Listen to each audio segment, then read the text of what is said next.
Just off the Texas coast sits a unique beach town marked with salty vibes and sun-soaked memories.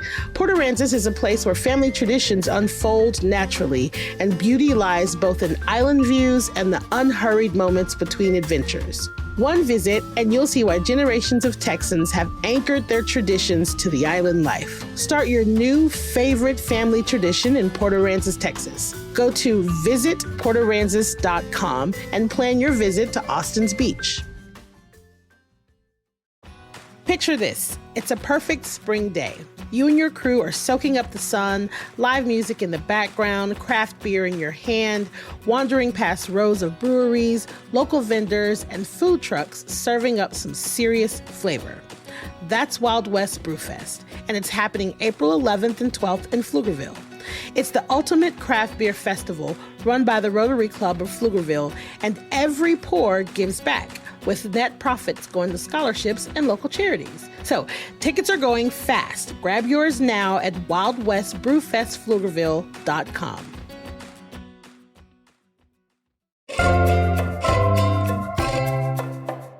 Today on CityCast Austin, Tejano music is having a moment, at least according to the host of the new podcast, Viva Tejano. The entire series is out now, featuring interviews with Tejano legends like Bobby Pulido, El Dusty, and Eva Ibarra. So we're bringing back our conversation with JB for a deep dive into Tejano music past, present, and future.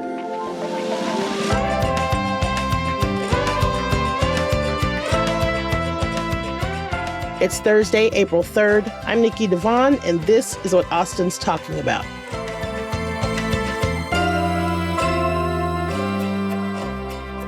Hello, I am here with JB Sauceda. So you have a new podcast called Viva Tejano, and you say in your podcast that Tejano music is having a moment right now. And this is really interesting because I was born and raised in Austin. I'm from Texas. Tejano has never gone away in my everyday life, but I'm really interested to hear about this. Why now? What are you seeing? I'm obviously missing something. Yeah, I think that your experience is accurate. Like, I don't think that Tejano really ever went anywhere per se. As someone who grew up in a Tejano household, there's like a specific era of music that is oftentimes kind of pointed to as being like, that is Tejano. And I'm referring specifically to kind of the music that was produced sort of between 1985 and 1995. That's like universally seen as like the high point of Tejano. Yeah. The music itself had been produced for a long time before that. But what was happening back then was that it was firing on all cylinders. There were radio stations, there were, shows on TV, and all of these different things that were really promoting what many people kind of define as Tejano music. And, in the late 90s, there was a series of things that happened that sort of started to undermine its prevalence as a music. And it never really went away, but in a way, it became sort of a time capsule of itself. Mm-hmm. And the same hits and the same kind of musicians were the ones that kind of like were the title cards or the headliners at a lot of places.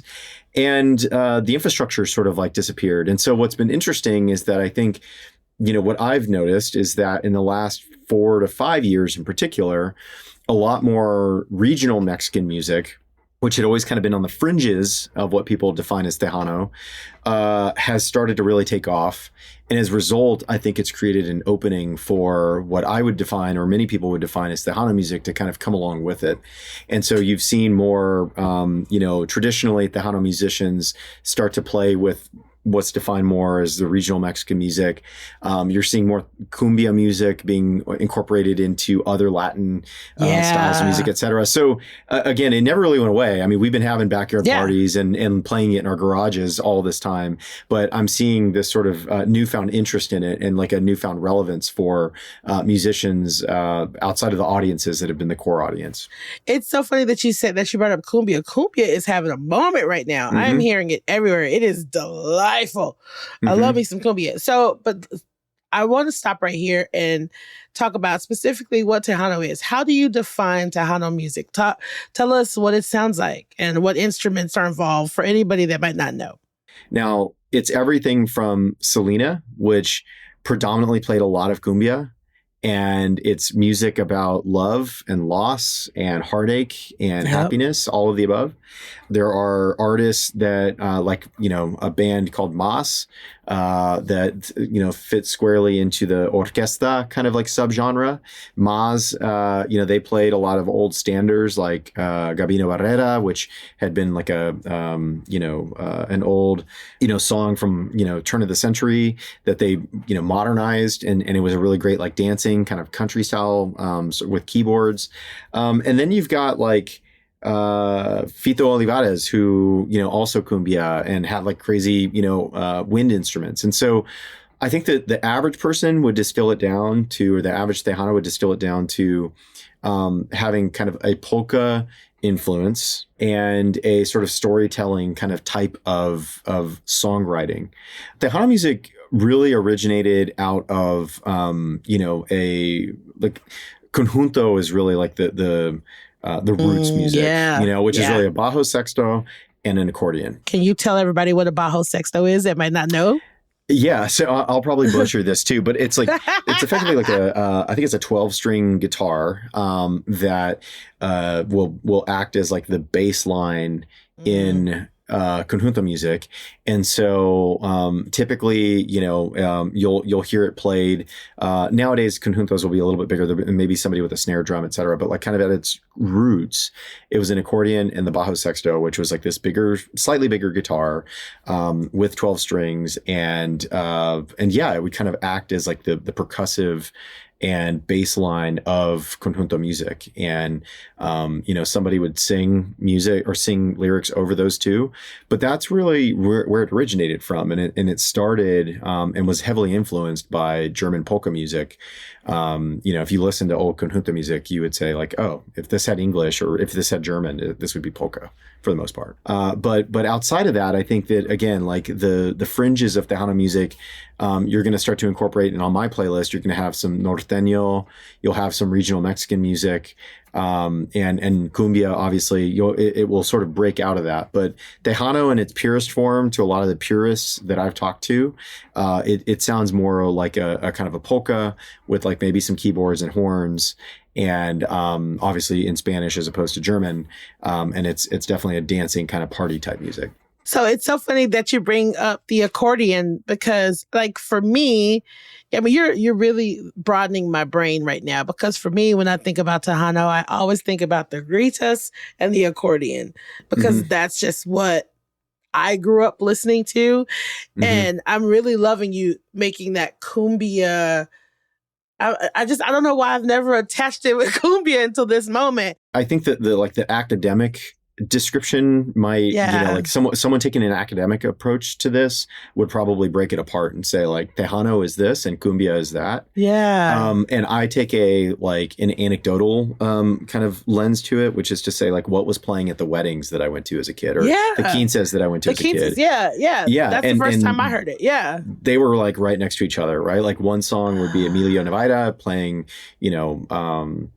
any number of his songs that would be more squarely defined as Tejano.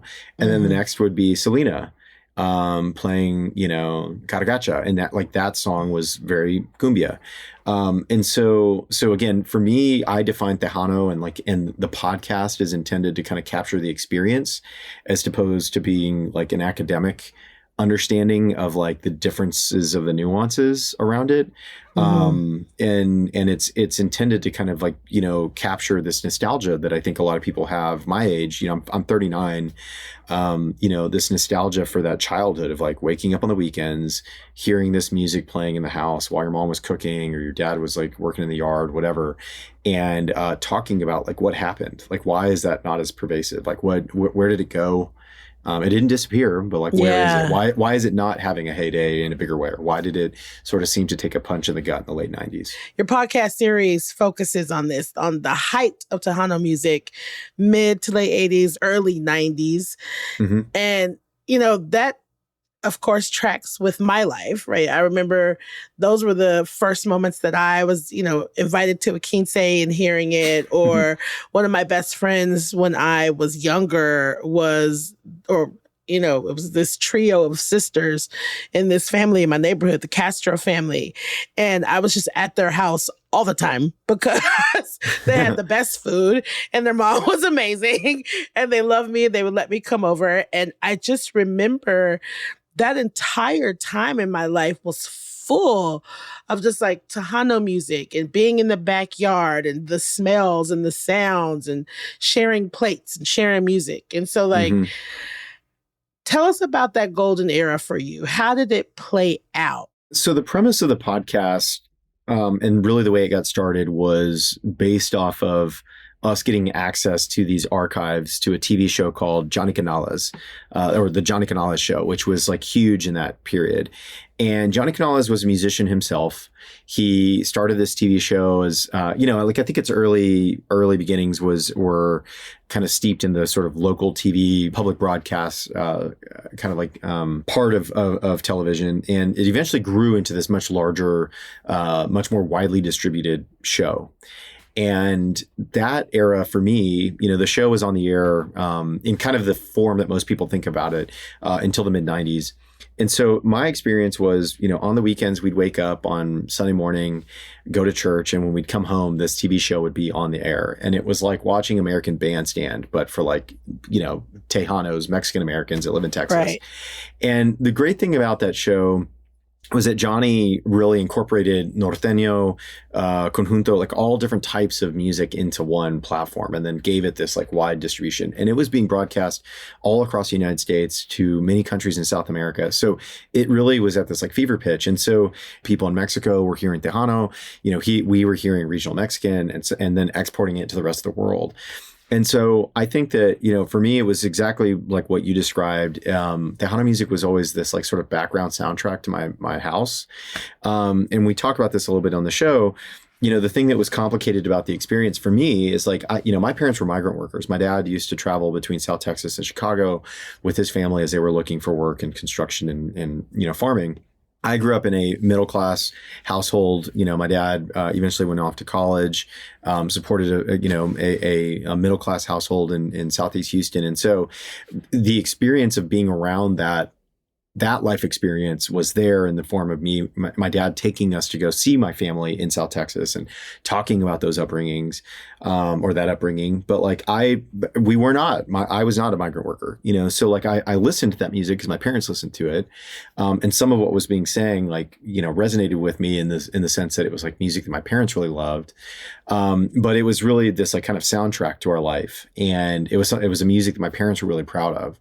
And so, as I grew up, didn't continue to listen to it regularly. I had a Los Palominos album that I listened to in my CD player when we would go on road trips, and Selena and all that.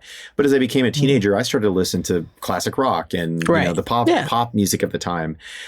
So as an individual, it was something that I came back to later in life. Once I came to UT, I started drinking in East Austin at Rabbits, which was an old cantina at 6th and Chicone, which is now Whistler's.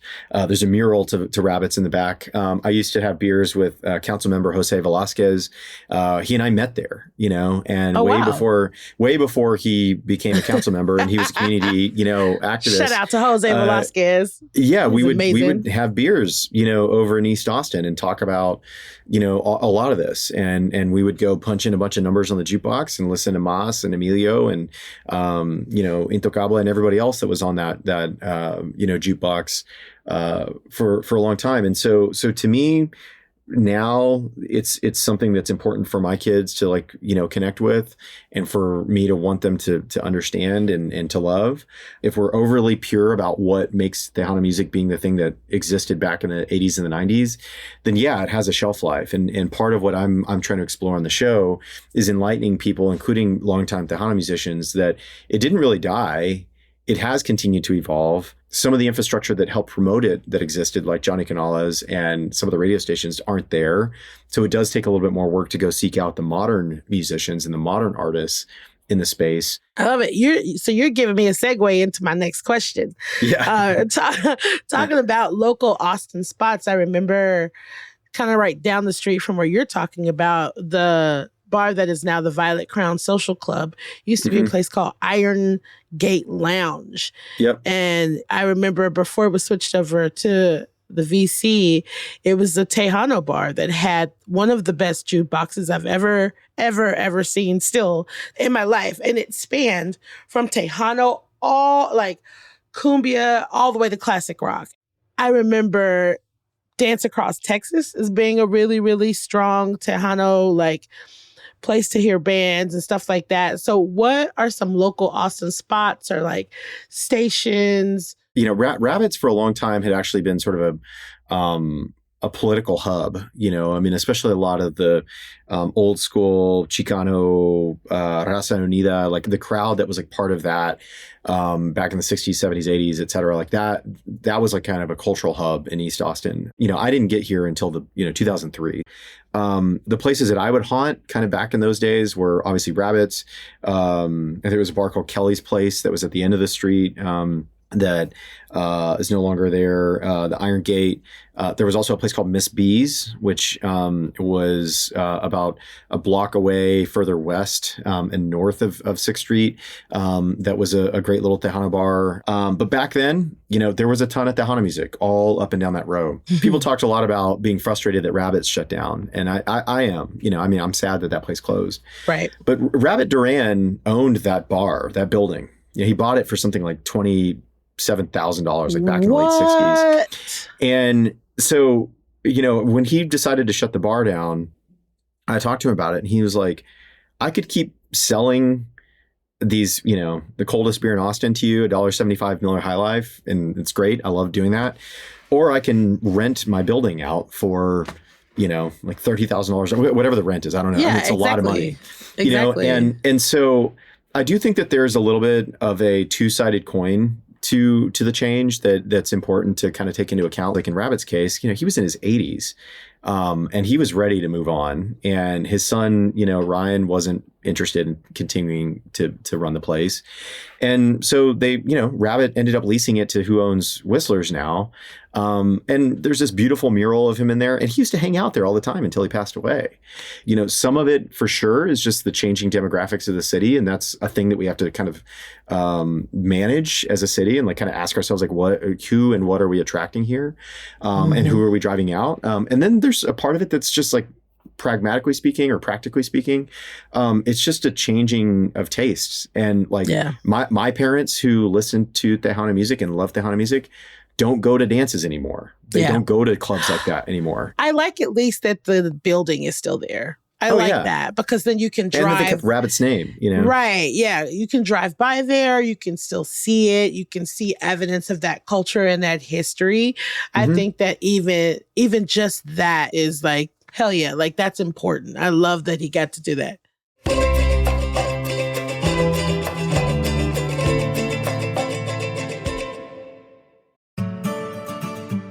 Hey y'all, Nikki here.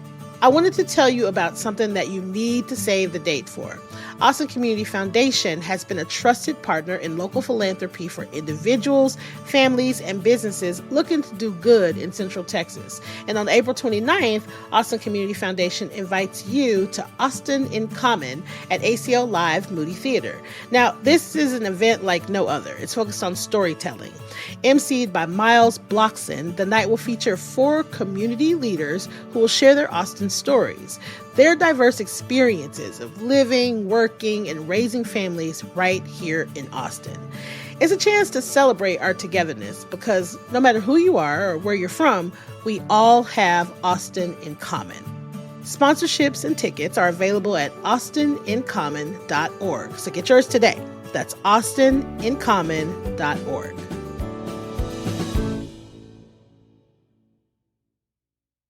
So, I mentioned earlier Dance Across Texas, and Dance Across Texas was a dance hall, but it was a dance hall right off of South Bend White 71. It was Dance Across Texas, and it was Midnight Rodeo, but now, it's a Pine House Pizza at Ben White and 35. Yes. And so I remember the first time I went with my friends to see a Tejano band was at Dance Across Texas. And the thing that struck me about that is that it was, first of all, so closely in line with like country dancing, country music, polka, the whole 9 yards. But then also It was the first few times I heard Selena, which to me, even then, like I could tell to me sounded different than Tejano in my very young brain. But what do you think her influence was? I love that. And I think that you're touching on a really, sort of important chord, because I think that she's a really good example of like how a music can evolve and still be the same and not. If you listen to her like number ones, like hits album, her earliest stuff did not sound like her later stuff. Like she had cumbia in there, but like her early career when she had like short cropped hair and was like really 80s looking and sounding. Yeah. Like she has a song called Yaves, which is one of my favorites. And that one sounds more like pure like Tejano. Yeah. And it's more that like the kind of side, step to step, like style of dancing. And it wasn't really until a little bit later on that more of the cumbia and that style, became her more like kind of well-known stuff. And part of that was her brother, So I do think that like she, to an extent, I think she blew the top off the place and really like opened the eyes of the world to what the music had to offer. Yeah. It makes my heart really like warm when I hear people who would not have otherwise listened to Tejano, like in its purest form, kind of, that's like the gateway drug, right? It was like open their eyes to like, oh, whoa, this is a really fun, rich thing. When my wife and I got married, we loved to dance. And so we knew that not everybody would understand all the different types of music or whatever. So we actually hired someone to come in and teach our entire reception party. I mean, we had like 300 people at our wedding, how to dance. And they taught Tejano, they taught cumbia, and they taught country. Oh my God. And it was so fun how many people who did not know, they love country music.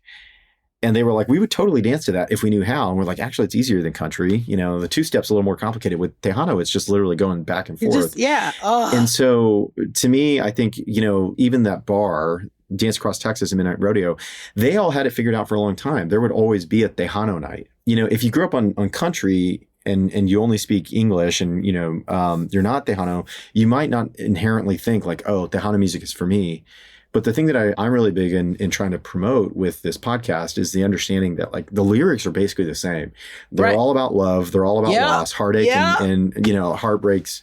And it's just one is speaking in Spanish and one is in English. Oh man, they're all roughly the same. They're all we're all motivated by the same things. It's just kind of a slightly different spin, a different coat of paint on the same structure in the same house. Just another example of music being the great unifier. I love that. Mm-hmm. You grew up in LaPorte, Texas. You talked a little bit about how you would wake up on Sunday mornings and you go to church and then you come home and there's time you're with your mom cooking, dad outside. That's so similar to my upbringing, like almost verbatim, except for us, it was like Saturday mornings. When I woke up Saturday morning to the sound of Luther Vandross or the sound of like the Temptations or Aretha Franklin, I'm like, oh, it's cleanup time and it's time. It's like, and like, yeah. Mom's about to start cooking, or like, but it's definitely the signal that it's time to clean. Yeah. It's time to clean. Different cultures, same exact things. Like, what was like in the small town of LaPorte? Because LaPorte is tiny. LaPorte is tiny. How was that Tejano culture kept alive in such a small town? Our connection to Tejano music and Tejano culture in LaPorte was with my family who lived in Pasadena and South Houston, and seeing them or having family over, or like my parents playing the music and it just being the thing that was on the radio. There were bars and there were places to go, experience that kind of music. I was too young to experience it. So it was just more that like my parents were in that heyday of going out.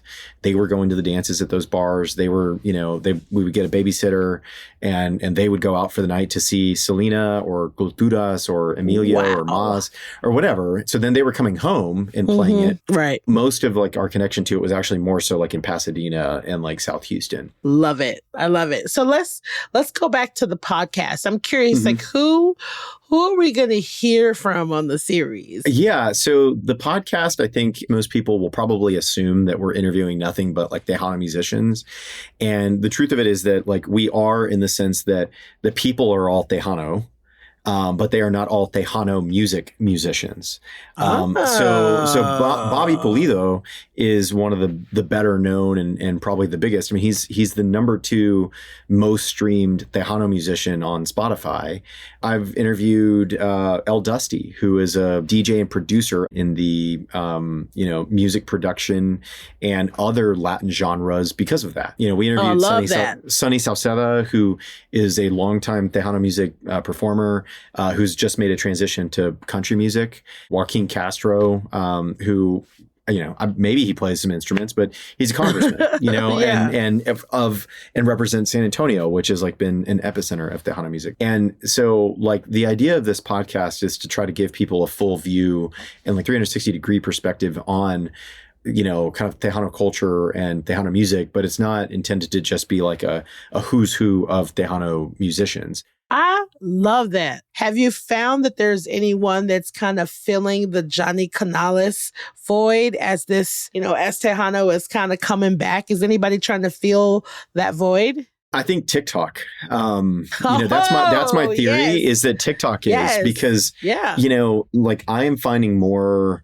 new artists in the space through TikTok than I am the radio. I don't listen to the radio anymore. Me either. And they aren't really programming the type of Tejano music I would want. So I just don't. I find more of the music that I like. I mean, this is true for country music, right? I'm a huge, longtime country music fan. I love kind of 80s to 90s, early 2000s country.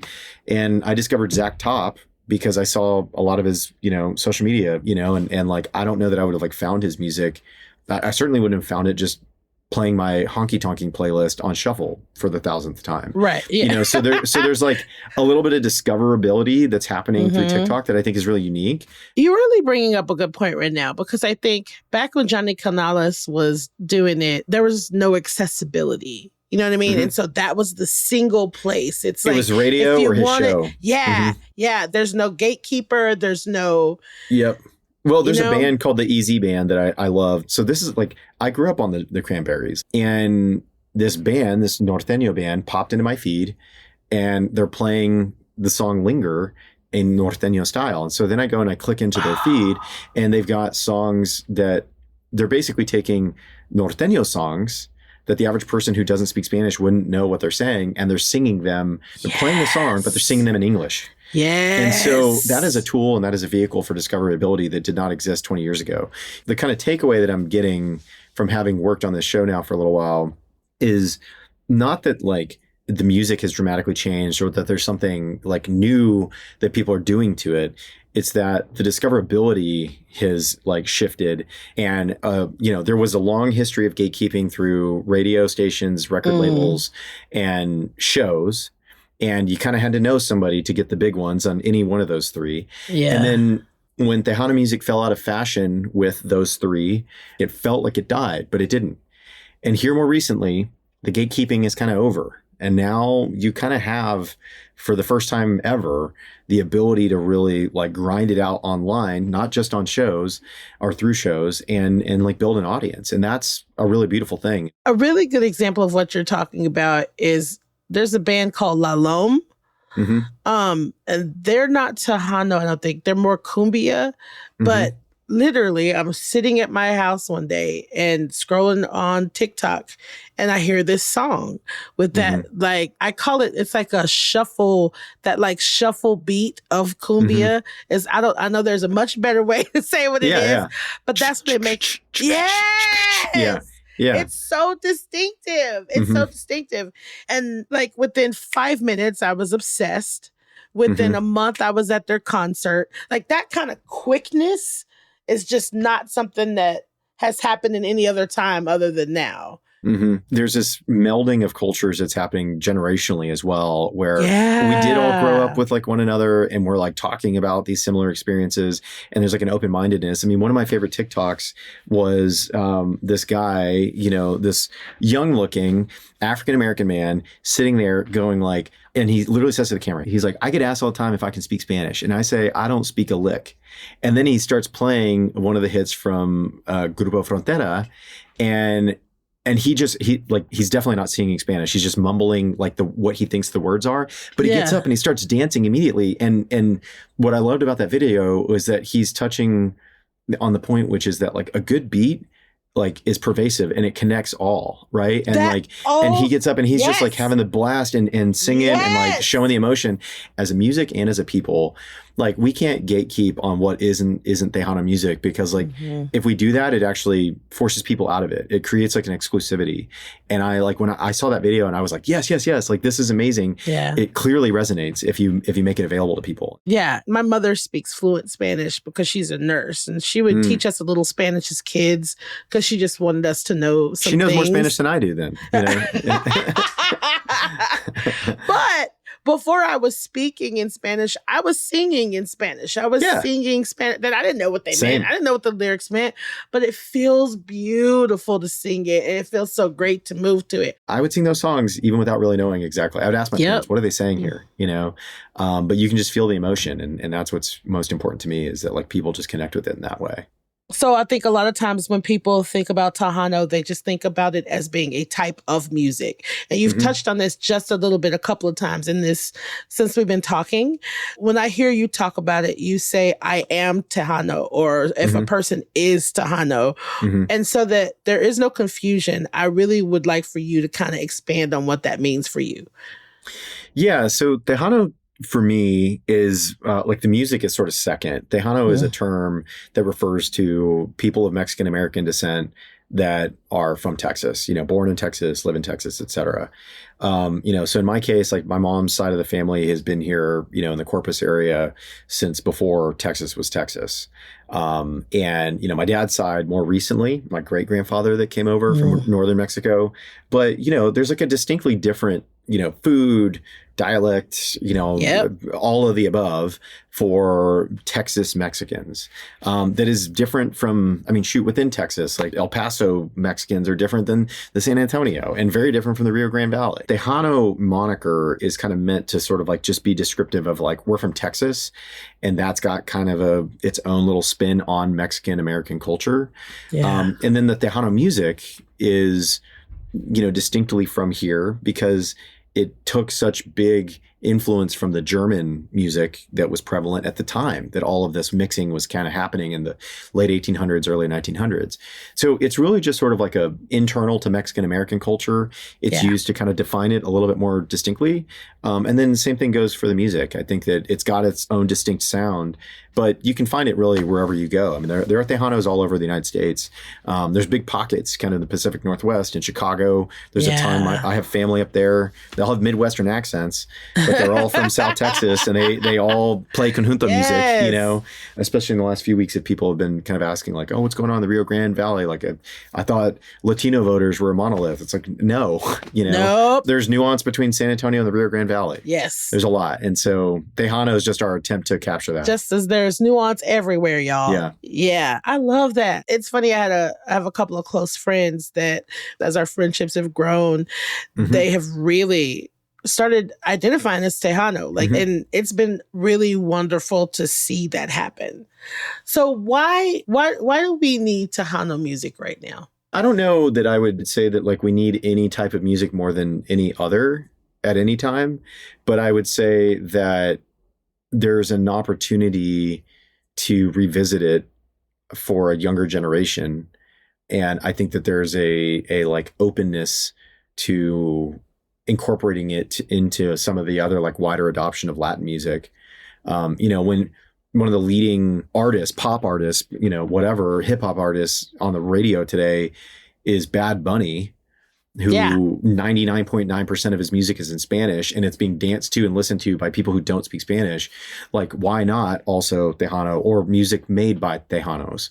Will they all sound like the way the music sounded in the 90s? Maybe not, but that doesn't necessarily, that's not a bad thing or a good thing. You know, Kiss is still playing all the hits that they had in the 70s, and that's their thing. And like, no one goes to Kiss, you know, concerts to hear their album from the late 2000s. You know, like you go for those hits, you know, and like that's totally fine. And that doesn't take away from anybody who does a modern version of rock today, right? Yeah. Like Greta Van Fleet is playing like a version of rock that was probably heavily influenced by Led Zeppelin and everybody else they listened to. Yeah. But they're doing their own version of it. There's just an opportunity to go revisit a music that we all liked. To your point, not for nothing, I'm about to show my old bitch status, but like there was a time when you did not hear artists sing in Spanish. So like the first time Selena, she had to release 2 separate versions of a song because no one could fathom that you could just release a song in Spanish and let that be what it is. And so the fact that I am seeing this now is incredibly exciting for me. It's incredibly exciting for me that I can hear a song in Spanish and there's no feeling like there needs to be an English version like there used to be. And the fact that there's a whole generation of people that this is just how it is. Yeah. I mean, like we literally hop on a plane and fly to other countries so we can experience cultures that are different than ours. Yet in our own cities, we change the radio if it's like a little bit different and it's not like the pop hit that we like. I mean, you can visit one of the oldest cities in the country by driving down I-35 to San Antonio and spending time there. It has had people settling it since before Boston, existed. There's a richness to the culture in the state and an opportunity to experience different things that are different than like what you do every day by just changing the channel, flicking to a different corner of YouTube or TikTok. And never before has like cultural access been so democratized in that way. Yeah. And I think that's an opportunity for both people of different cultures to experience it and for those of the culture to promote it. And to like not entrench themselves, but to promote it and be proud of it. It's so exciting. It's just very exciting. Is there anything else that you want to add that we haven't talked about the podcast or Tejano music or culture or anything? I'm excited to see where this goes. And I think, my hope is that, outside of music, it gives us an opportunity to dive deeper into the like Mexican Americans in Texas experience, because I do think that we're only scratching the surface and kind of exploring the music in itself is its own kind of rat's nest of stuff to kind of unpack and untie and unwind. And I just think that there's so much there. And I mean, it's an increasingly large segment of the population, both like all across the state.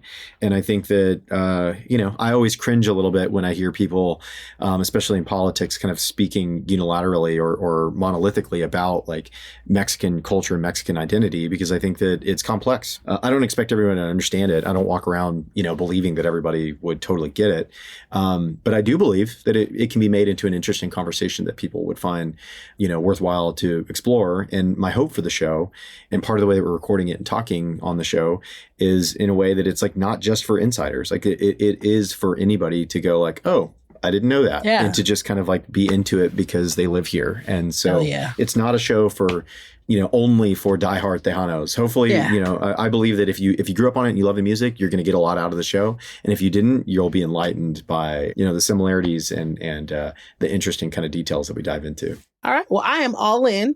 Yeah, awesome. Thank you for being here, JB. This is great. It was like a nice trip down memory lane for me, and it's been wonderful. I was loving going down East 6th Street. It was like, oh man, I remember Cheer Ups used to have those great concerts during South by, like right by us. Miss B's also used to have great stuff before it was Cheer Ups, and it was fun to dive into all that with you. So yeah, it was fun. Definitely took me down memory lane. Yes, thank you for being here.